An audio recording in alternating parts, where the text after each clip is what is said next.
Muy buenos días, estimados estudiantes. Esperando que se encuentren muy bien. Vamos a continuar con nuestras clases de biología esta semana, en el cual tocaremos el tema de la organografía vegetal. Muy bien. Como podemos observar aquí en la imagen, vemos una plantita, ¿no? Con cada una de las partes que la van a constituir.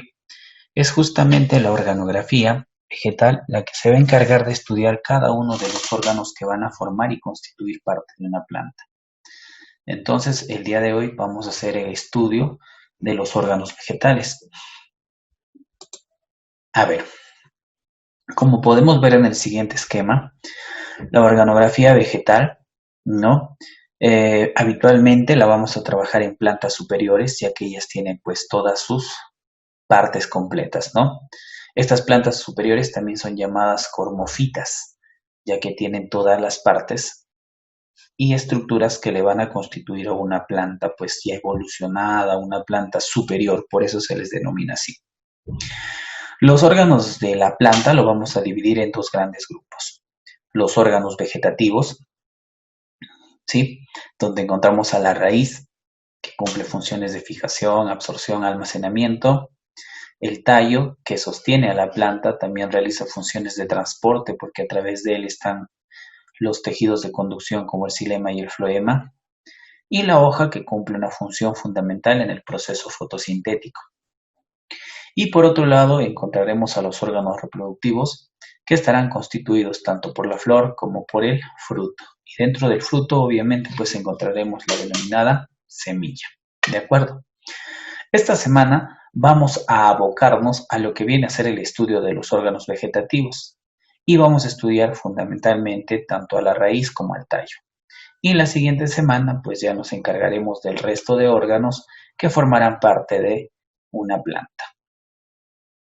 Muy bien, entonces empecemos hablando de la raíz. Cuando hablamos de la raíz decimos que es el órgano de las plantas superiores, casi siempre subterráneo, presenta fototropismo negativo y geotropismo positivo. Ahora explicamos este término. Fototropismo negativo. Fototropismo hace referencia al apego hacia la luz o el crecimiento de la planta hacia la luz, pero como nosotros sabemos, en este caso la raíz dice fototropismo negativo. Al ser negativo, más bien hace lo inverso. La raíz crece escapándose de la luz, escondiéndose de la luz y se entierra cada vez más en la tierra, ¿cierto? Y es justamente ese motivo por qué decimos que tiene geotropismo positivo. ¿A qué hace referencia el geotropismo positivo? Geotierra. O sea que el geotropismo positivo nos indica que la raíz crece cada vez más apegándose a la tierra, enterrándose cada vez más en ella, ¿cierto? Entonces, eso vienen a representar estas dos características como el fototropismo negativo, se escapa de la luz, y el geotropismo positivo se apega casi siempre o siempre se trata de enterrar más en el suelo, ¿cierto? En la tierra. Muy bien. Las funciones que desempeña la raíz van a ser la absorción y la conducción de agua y minerales. Entonces, absorbe y conduce aguas minerales gracias a la zona pilífera, donde vamos a encontrar a los pelos absorbentes o vellosidades absorbentes y también pues algunas estructuras denominadas tricomas, que son pequeños vellitos diminutos que también están ayudando pues a absorber los nutrientes que vamos a encontrar en el suelo, ¿no? También sirven las raíces para acumular nutrientes, en otras palabras, para almacenar nutrientes, ¿no? Entonces sirve para acumular o almacenar nutrientes. Otro, sujeta a la planta en el suelo, ya que gracias a la raíz, pues la planta está fija en el suelo, ¿no? Y también pues permite procesos de respiración, ya que también pues participará con estas vellosidades, también microvellosidades o vellosidades absorbentes, también ayudará a realizar procesos de intercambio gaseoso. Entonces, esas serían las principales funciones que desempeña la raíz. La clasificación de la raíz las vamos a clasificar por su origen. Antes de hablar de la clasificación, disculpen, me olvidé de mencionarles las partes que van a constituir parte fundamental de esta raíz. ¿De acuerdo? Muy bien. Primero tenemos al cuello. esta porción del cuello es la parte fronteriza entre la raíz y el tallo, ¿correcto? Entonces ya conocemos que el cuello es la región o porción fronteriza que tiene la raíz con el tallo. Por otro lado, encontramos la zona de ramificación secundaria. Habitualmente la mayoría de raíces pues tiene siempre una raíz o un eje principal y a partir de este eje principal o raíz principal se van a ramificar o van a aparecer ramas hacia las partes laterales. ¿De acuerdo? Entonces tiene una zona de ramificación que es justamente pues ¿no? El punto en el cual empiezan a originarse las distintas ramificaciones hacia las partes laterales. ¿De acuerdo? Esta raíz principal o eje principal también se le denomina zona de suberificación. ¿De acuerdo? O zona suberificada. ¿Ya? Que es la porción más dura, más gruesa de la raíz. ¿De acuerdo? Luego tenemos, no te olvides, la zona de ramificación, donde justamente empiezan a salir las ramas laterales de la raíz. Luego encontramos también a la zona pilífera, que es donde encontramos la mayor porción de vellosidades absorbentes o pelos absorbentes. Y bueno, pues entre la zona pilífera y la cofia, que es una punta de lanza donde hay mucho tejido meristemático que permite el crecimiento de la planta y se entierre cada vez más y más y más, entre estas dos encontramos la denominada zona de crecimiento. Esta zona de crecimiento justamente está permitiendo que la raíz cada vez más crezca y se entierre y se entierre y se entierre cada vez más o cada vez más en el suelo a mayor profundidad. ¿De acuerdo? Entonces esas serían las partes de la raíz y ahora sí podríamos hablar de la clasificación de las raíces. Primero, según su origen. Tendríamos que mencionar que según su origen, pues van a existir las raíces normales o radiculares. Estas raíces normales o radiculares son las que provienen de la radícula del embrión, ¿no? Que se encuentra justamente en la semilla. A partir de esa radícula se va formando la raíz y entonces sería una raíz normal o radicular. Ejemplo, el habas, la alverjita, etcétera. ¿De acuerdo? Pero así como existen estas raíces normales y radiculares, también existen las raíces adventicias. Estas raíces adventicias son las que no derivan de una radícula, ¿no? Se presenta ordinariamente de un tallo. No sé si ustedes han oído hablar de los piecitos, ¿no? Que justamente es parte de los tallitos que podemos cortar y los sembramos y a partir de ellos puede originarse una raíz. Un ejemplo, el trigo, el maíz, etcétera, ¿no? Las rosas, por ejemplo, ¿no? Le cortas una ramita y puedes originar una nueva rosa. Cuando lo plantas en el suelo, se va a empezar a formar de esta ramita o este piecito, como le decimos normalmente, se va a formar una raíz dando origen pues a una planta, ¿no? Entonces esas serían las raíces adventicias. Ahora, por su forma, o según su forma, tenemos a la raíz típica napiforme, también conocida como pivotante, propio de plantas dicotiledóneas, gimnospermas con una raíz principal, o sea, una raíz grande, y raíces secundarias que son las que se ramifican hacia los lados. Árboles como el naranjo, el roble, el rosal, etcétera, tienen este tipo de raíz. Otro tipo de raíz es la raíz atípica, fibrosa o fasciculada. Es propio de las monocotiledóneas. Solo presenta raíces secundarias, o sea, no podríamos distinguir una raíz primaria. La cebolla, el trigo, la palmera, ¿no? El maíz, etcétera, serían ejemplos de raíces atípicas o fibrosas. Ahora lo vamos a ver en un gráfico también. Luego están las raíces tuberosas. Tienen un cuerpo grueso y carnoso. ¿De acuerdo? Son tuberosas napiformes y están formadas por una raíz principal gruesa. Ejemplo, la zanahoria, el rábano, la remolacha. Tuberosas fibrosas sí están con muchas raíces gruesas, ¿no? Como la dalia, la batata, etcétera. Aquí veríamos, ¿ve? La pivotante o normal, la fibrosa que solo presenta secundarias, ¿no? La tuberosa fibrosa, ¿no?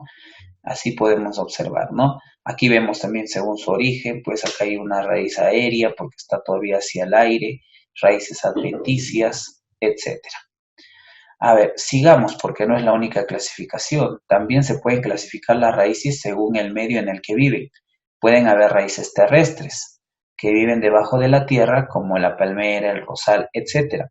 Pero así como hay raíces terrestres, también encontramos raíces aéreas que van a estar flotando en el aire, ¿no?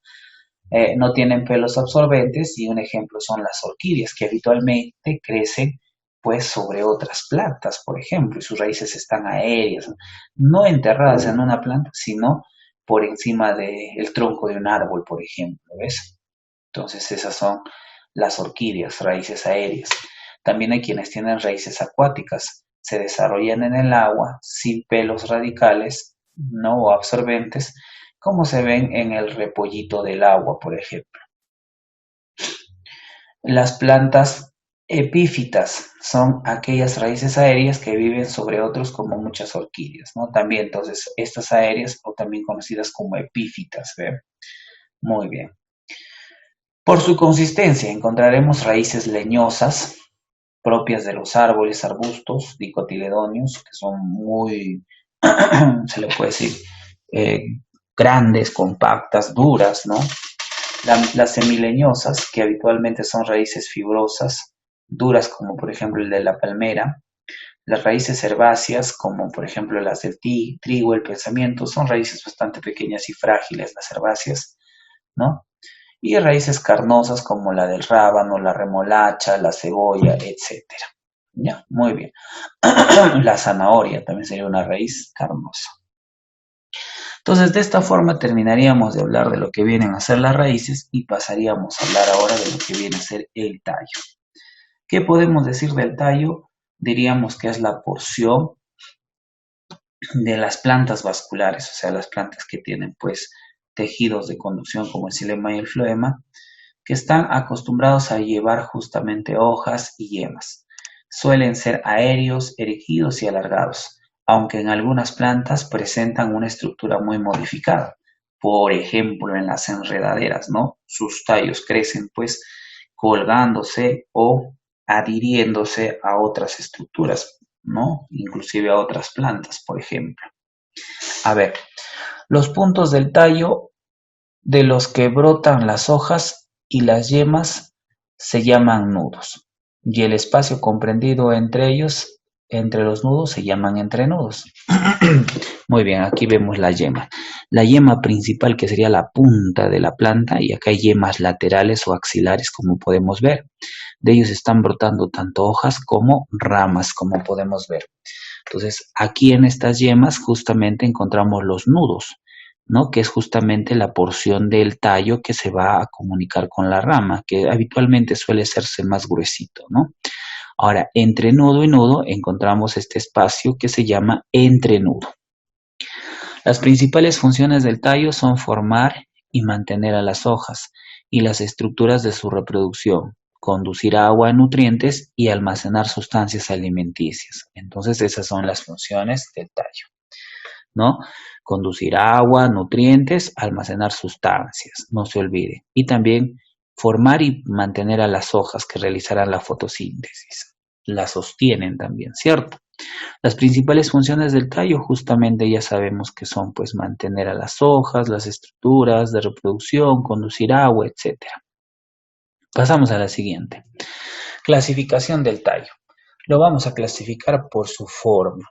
Vamos a encontrar tallos que se conocen como troncos. Estos son leñosos, gruesos y ramificados. Ejemplo, árboles como el cedro, la caoba, el pino, el eucalipto, etcétera. Entonces son tallos bastante gruesos, ¿no? Denominados también tallos leñosos. Las estipes son tallos cilíndricos, sin ramas, terminan en un conjunto de hojas. Un ejemplo, la palmera, ¿no? No tiene pues ramas y solamente hojas al finalizar. La palmera es un claro ejemplo de estos tallos estipes. Tallos caña. Son cilíndricas, huecas o macizas, ¿no? Por ejemplo, el trigo, la cebada, la caña de azúcar, el maíz, serían tallos del tipo caña. Tallos tipo tubérculos, cuando son tallos subterráneos como la papa, el camote, ¿Ve? Oye, entonces la papa y el camote dicen no son raíces, sino son tallos, ¿ya? Tallos bulbo. También son subterráneos y en forma de disco y de consistencia carnosa. Un ejemplo de un tallo subterráneo, la cebolla, tipo bulbo, ¿no? Y los rizomas son tallos subterráneos que crecen horizontalmente. Ejemplo, el jengibre, que habitualmente nosotros lo conocemos comúnmente con el nombre de quión. Ahora, tallos por su situación, pues habrán tallos aéreos, ¿no? Como por ejemplo tallos de árboles, arbustos, hierbas aéreos porque están creciendo hacia arriba en el aire, tallos acuáticos como el tallo de la totora y el junco, y tallos subterráneos como la papa, la cebolla, el lirio. ¿De acuerdo?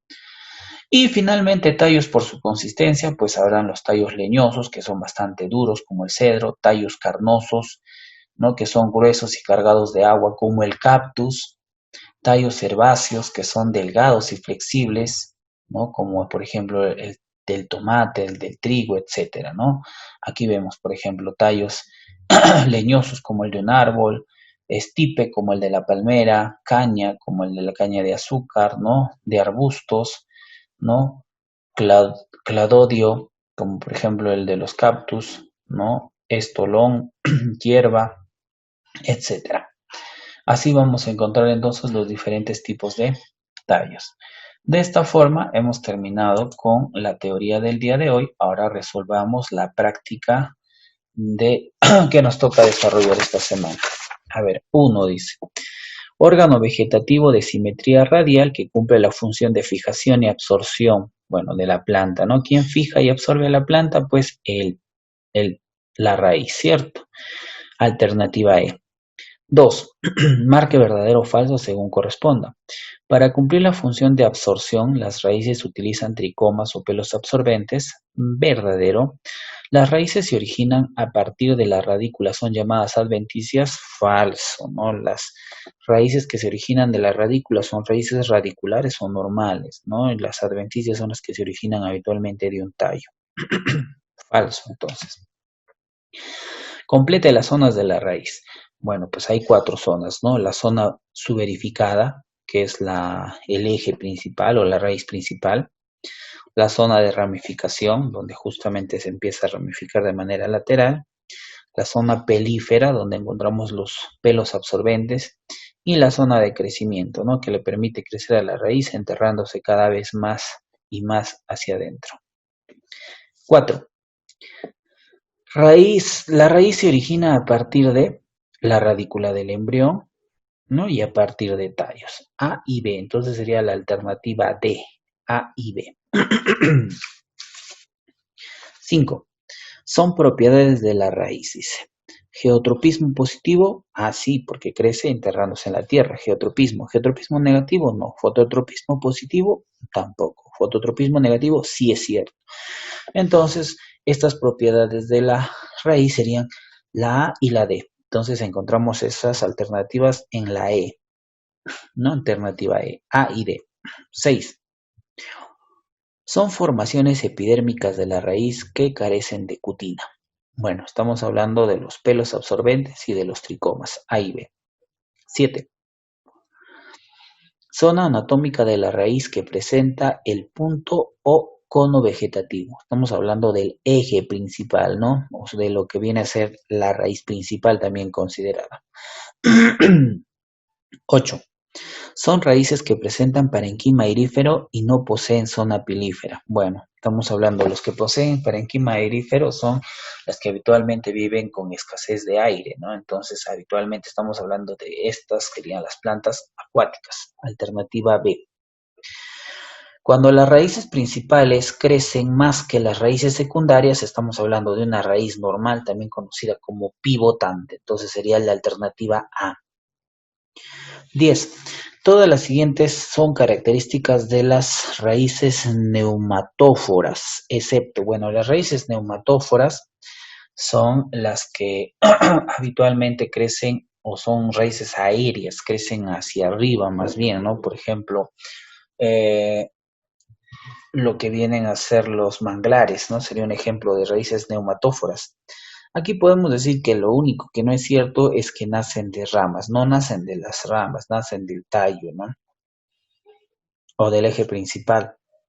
Entonces sería en la 10 la alternativa E, lo que sería la excepción. 11. El tallo se origina a partir de la gémula y plámula del embrión de la semilla. Alternativa B. 12.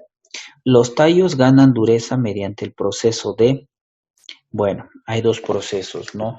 La suberificación y en este caso, que es cuando se van a formar células muertas, y la lignificación, que también va a endurecer justamente a los tallos. Entonces sería alternativa B y C, alternativa E.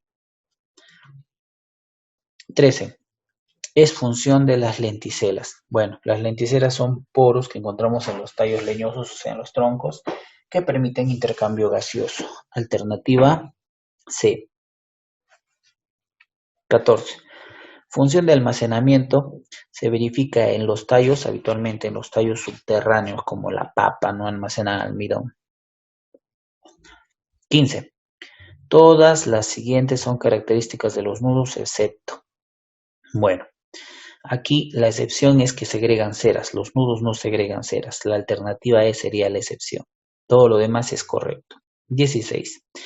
Son brotes ubicados en la parte distal y final del tallo, formado por tejido meristemático primario y cubierto por hojas tipo escama. Bueno, estas son las yemas, ¿no? Estaríamos hablando de la yema principal si dicen la parte terminal. Pero como no hay yema terminal, bueno, las respuestas son las yemas, alternativa C. ¿Ya? Entonces, de esta manera, no te olvides, a ver, rapidito, hacemos un recuento. La 1 sería la alternativa E, la 2, verdad falso, la 3, zona subverificada, zona ramificada, pelífera y de crecimiento. La 4, la D, la 5 sería la alternativa E, la 6 sería la alternativa D, la 7 sería la alternativa E, la 8 sería la alternativa B, las plantas acuáticas. Bueno, a ver, vamos a pasar a la 9, luego regresamos a la 12, ¿ya? La 9 sería la alternativa A, la 10 sería la alternativa E, la 11 la B, ¿ya? Ahora sí, nos vamos a la 12. La 12 sería la alternativa E, la 13 sería la alternativa C, la 14 sería la alternativa C, la 15 ahora sí, la 15 sería la alternativa E y la 16 sería la alternativa C. Listo, ahora sí, tienes todas las claves de respuestas. Muy bien, espero que prestes atención al video. Y bueno, pues cualquier duda, inconveniente que tengas, los podemos absolver en nuestro apoyo académico. Muy bien, chicos, cuídense mucho, un fuerte abrazo, nos vemos en el apoyo académico. Ah, me olvidaba, no se olviden que la tarea es desarrollar un organizador del conocimiento de lo que hemos hecho, un resumen en forma de organizador del conocimiento y resolver la autoevaluación. Muy bien, ahora sí, con eso estaríamos terminando.